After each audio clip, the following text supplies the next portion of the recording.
I remember I was turned down by over 200 investors. Wow. And a lot of times I had to do cold intros.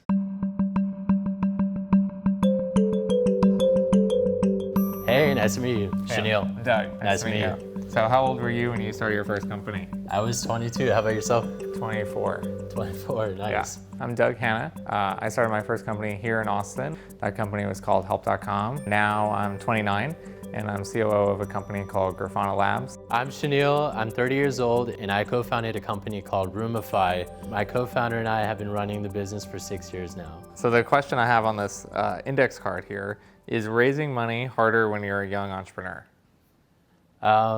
Yeah, definitely. I remember the first round that we raised was extremely difficult. It all comes down to like who you know, right? Like your network is a lot smaller. This is the first time you're going in front of the big guys asking them for checks. So one, there's like, you're intimidated. They don't take you seriously because you're just this one person coming out of college. So it's a lot harder at that age rather than down the road when you have the experience behind you. So yeah, how about yourself? How was your experience? Yeah, mine, we raised our entire round from our previous boss. Yeah. So I never went through the traditional like pitch to 50 investors sort of fundraising, but it's still a challenge. And like you said, it becomes from your first round, it's about kind of what your idea is and like you're kind of raising on hopes and dreams. Yeah. Like has been some like investor like trying to pattern match on like the Mark Zuckerbergs of the world and people like that. Yeah.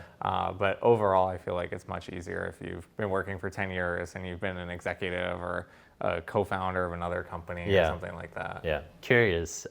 Let's say you're going out to raise $20 million, right? Do you think investors look for where you went to school?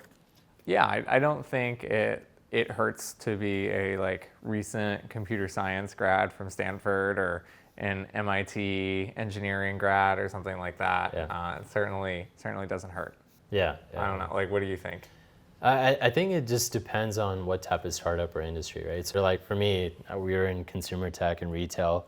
It wasn't that important, right? So for sure. Sometimes I even correlate it to your employees, right? So a lot of times I don't even look at resumes just because where someone went to school or what kind of extracurriculars they were a part of, I don't think necessarily translate into how successful that person will be in the organization. Sure. Yeah, and I agree with that. I think looking at what college someone went to is like a lazy way to assess someone because someone else has done it for you, basically. Yeah. At least like when I hire today and now at like more of a growth stage company, like I definitely am looking at like where they worked. That's the kind of level of detail that's super important to me.